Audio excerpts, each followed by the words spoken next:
북방 FM 국민과 함께 국군과 함께를 듣고 계십니다.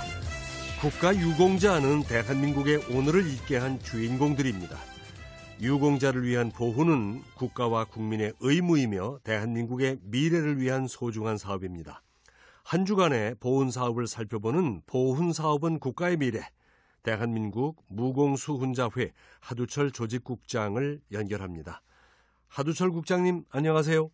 네, 안녕하십니까. 네, 대한민국 무공수훈자회가 국가유공자 장례 의전 지원 선양 활동을 한다는 소식을 전해드린 적이 있는데 이번에 충남 지부 선양단 발대식에 다녀오셨다고요? 네, 그렇습니다. 지난 수요일 3월 21일 충남 예산군에 있는 도청 문예회관에서 무공수훈자회 충남지부 장례 의전 지원 선양단 발대식이 있었는데 네. 제가 다녀왔습니다. 이번 선양단 창단은 충청남도가 여러 가지 어려움 속에서도 선양단 창단과 운영에 필요한 예산을 조치해 줌으로써 성사된 것입니다. 네. 이날 발대식에는 충남 복지보건국장을 비롯한 지역 국회의원들과 도의회 의장, 대전 보훈지청장, 그리고 충남 지역 보훈단체장들이 초청되었고요. 저희 대한민국 무공수훈자회 박정길 회장을 비롯한 16개 지부장들과 전국 13개 선양단원 등 약 800여 명이 모인 가운데 진행이 됐습니다. 네. 행사는 국민의례와 참석 내빈들의 격려사와 축사 순으로 진행이 됐고 제가 저희 대한민국 무공수훈자회와 국가유공자 장례의전 행사를 소개하는 브리핑을 실시한 다음에 선양 요원들의 태극기 증정 요령, 관포식, 단체 조문, 명예봉송, 환송 요령 등에 대한 행동 시범이 있었습니다. 네. 이번에 14번째 선양단이 창단된 만큼 국가유공자 장례 의전 지원도 많이 이루어지고 있을 텐데 지금 어느 정도로 지원이 되고 있습니까? 2006년 경남지부에서 처음 시작을 했고요. 2013년부터 본부에 선양단이 편성이 돼서 지금까지 충남지부를 포함 10개 지부에 14개 선양단이 만들어졌습니다. 네. 지금까지 지원 누적 횟수가 2,000회를 이미 넘었고요. 올해는 1월부터 지금까지 170회 정도를 지원했으니까 네. 1일로 따지면 평균 2.2회 정도가 지원되고 있는 셈입니다. 네. 그렇게 많은 지원을 해드리다 보면은 특별한 사연도 많이 있을 것 같습니다. 소개를 좀 해주실까요? 네, 작년 12월 중순에 단체 조문을 해드렸던 서울 영등포구의 베트남 참전 유공자의 경우가 정말 마음 아픈 사례였습니다. 네. 월남에서 돌아온 김상사 쓸쓸한 마지막이라는 제목으로 언론에도 보도가 됐었는데요. 네. 1967년부터 2년 동안 베트남전에 참전했던 참전 유공자였고 또 28년간 군에서 복무하고 육군 상사로 전역한 분이었는데도 생활은 매우 어려웠던 것 같습니다. 네. 오래전 이혼을 해서 무허가 땅에 지은 10평도 안 되는 작은 집에 혼자 살고 있었는데 영하 11도까지 떨어지는 추위를 견디기 위해서 휴대용 가스버너를 켜놓고 잠을 자다가 집에 불이 나서 변을 당했던 것입니다. 네. 예, 조문객이 한 사람도 없었고요. 매우 쓸쓸했었는데 다행히 저희 선양다원 30여 명이 단체 조문을 해드린 덕분에 고인의 가시는 길이 조금은 덜 섭섭했을 것 같다고 네. 유족들과 보훈처로부터 인사를 받았던 적이 있습니다. 그렇군요. 참 안타까운 사연인데 선양단 단체 조문을 하시기를 참 잘하셨다는 생각입니다. 최근에는 별세하신 애국지사에 대한 선양단 조문도 있었죠? 네.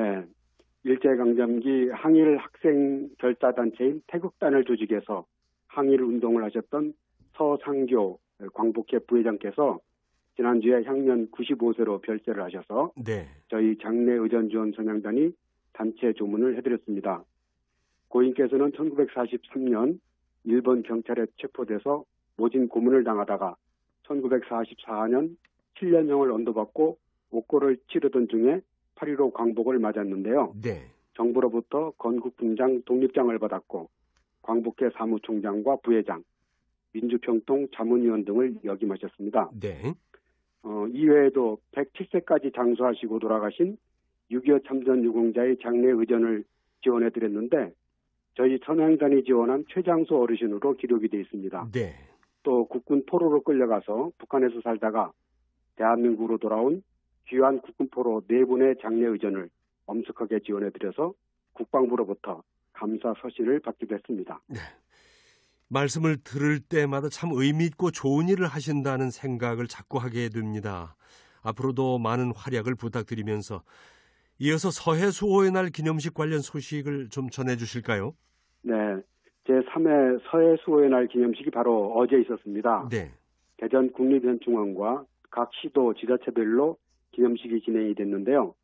서해 수호의 날은 2002년 6월 29일 제2연평해전, 2010년 3월 26일 천안함 피격, 그리고 같은 해 11월 23일 연평도 포격 도발 같은 북한의 3대 서해 도발 사건을 기억하고 네. 나라를 수호하다 목숨을 바친 장병들을 기리기 위해서 2016년 국가기념일로 지정해 정부 행사로 거행하고 있습니다. 네. 서해 수호 사건 중에 우리 군의 희생이 제일 많았던 천안함이 피격된 2010년 3월 26일이 금요일이었기 때문에 3월 넷째 주 금요일을 기념일로 했습니다.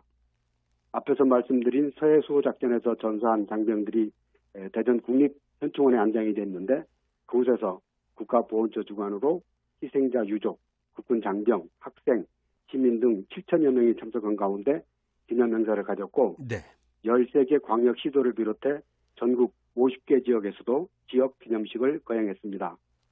저희 대한민국 무공수훈자회 본부와 각 지부 지회 회원들도 기념식에 참석을 해서 장병들의 희생을 기렸습니다. 네. 서해가 가깝고 또 연평도를 포함하고 있는 인천광역시에서는 좀 더 특별한 의미의 행사를 진행했다지요? 네, 인천광역시는 서해 수호의 날 기념식과 안보 결의대회를 주관하고 서해와 인접해 있는 관계로 서해 도발 사건을 더 가슴 아프게 받아들였을 인천 시민들과 함께 서해 수호를 위한 장병들의 희생을 기렸습니다. 또 국가보훈처 인천보훈지청에서는 청소년들의 국가현충시설 탐방 행사를 갖는 한편 네. 인천터미널역, 월미공원, 문학경기장 등에서 서해 수호의 날 순회 사진전을 개최하고 또 서해 수호작전 전사자의 모교인 인천제일고등학교, 송도고등학교, 인천효성고등학교 등에서 개최한 추모식을 지원해 주기도 했습니다. 네. 지금 평창 동계올림픽 이후에 남북 간 대화가 재개되고 있고 또 북미 간 대화를 앞두고 있는데요. 이런 때일수록 서해 수호 사건을 포함해서 우리가 겪었던 불행한 사건에서 목숨을 잃은 분들의 희생과 헌신을 기리고 앞으로는 그와 같은 가슴 아픈 사건들이 일어나지 않도록 한반도 평화 정착을 위한 조건을 만들어가는데 온 국민의 지혜와 힘을 모아야 하겠습니다. 네. 서울 은평구청이 관내 호국영웅 명비관리 강화에 나설 계획이라는 반가운 소식이 있다는데 어떤 내용입니까? 서울 은평구는 이제 불광동 마을마당에 있는 6.25 참전 유공자 호국영웅 명비관리를 내실화하겠다고 발표했습니다. 네. 6.25 참전 유공자 호국영웅 명비는 은평구에 거주하는 호국영웅의 숭고한 정신과 업적을 기리기 위해서 작년 5월 가로 5m에 세로와 높이 각각 2.35m 크기로 3,647명의 참전 유공자 이름을 새겨 넣은 것입니다. 네. 은평구는 이 호국영웅 명비를 국가보훈처와 협조해서 국가보훈처가 관리하는 독립 국가수호 관련 공은 선양시설로 지정함으로써 은평구의 호국정신을 대표하는 상징적 조형물로 관리될 수 있도록 주변 시설도 함께 재정비할 예정이라고 합니다. 네. 그 호국영웅 명비관리와 관내 노인 일자리 사업을 연계한다죠? 노인 일자리 사업과 연계해서 현충시설 지킴이 10명을 선발해 올 3월부터 12월까지 시설을 점검하고 관리하는 인력을 배치한다는 것입니다. 아, 네. 바로 다음 주 월요일부터는 오전 9시부터 오후 6시까지 시설을 개방해서 국가유공자와 지역 주민들의 자연스러운 참배를 유도하고 또 호국영웅 알리기 프로젝트 일환으로 관내 아동과 청소년들에게 6.25 참전 유공자가 직접 호국영웅 명비를 소개하면서 참전 유공자의 경험담을 들려주는 나라사랑 정신 함양 교육도 함께 진행할 예정입니다. 네.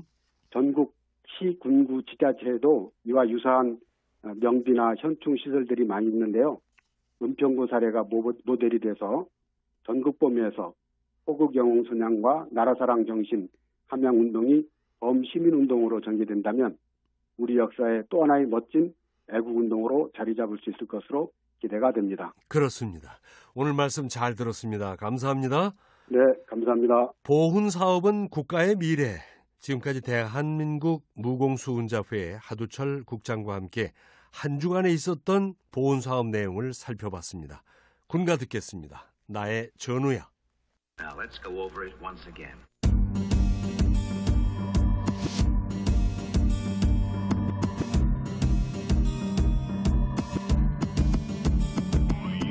나는 왜 군복을 입고 이 자리에 서 있는가? 왜 군인이 됐는가? 우리 어디에 있는가? 나는 지금 누구를 위해 구원하고 있는가? 우리 어디에 서 있는가? 사랑하는 나의 전우여.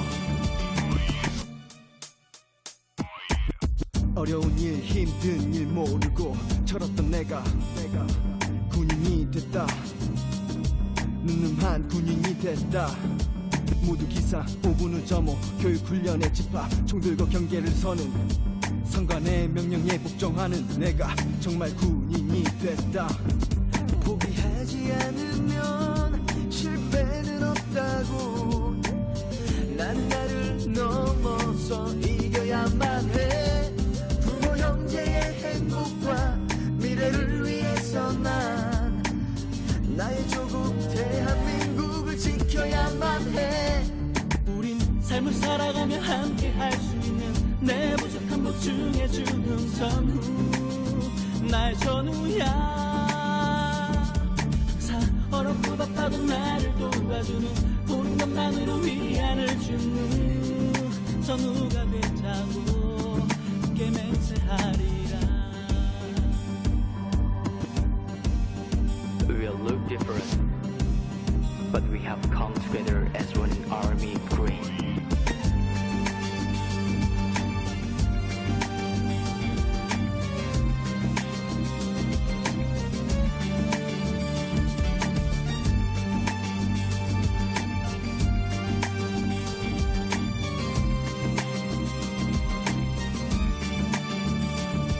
포기하지 않으면 승리는 내게로. 우린 손을 잡고서 이겨야만 해. 부모 형제의 행복과 우리 미래를 위해 우리 조국 대한민국을 지켜야만 해. 우린 삶을 살아가며 함께 할 수 있는 내 부족한 보충해주는 전우. 나의 전우야. 어렵고 바빠도 나를 도와주는 보는 것만으로 위안을 주는 전우가 되자고 함께 맹세하리라. 대한민국 사나이 모두 모여 한 지붕 아래서 한솥밥을 먹고 내 발을 씻어주고 나를 믿고 뛰며 기쁨도 슬픔도 함께한다. 훈련은 고되고 공기는 엄하지만 마주 앉은 얼굴에는 웃음꽃이 피고 손에 손을 잡고 정상을 향해 전진 또 전진한다. 우린 삶을 살아가며 함께 할 수 있는 내 부족한 보충해주는 전우. 나의 전우야. 항상 어렵고 바빠도 나를 도와주는 보는 것만으로 위안을 주는 전우가 되자고 함께 맹세하리라. 나는 왜 군복을 입고 이 자리에 서 있는가? 왜 군인이 됐는가? 우리 어디에 있는가? 나는 지금 누구를 위해 구원하고 있는가? 우리 어디에 서 있는가? 사랑하는 나의 전우여.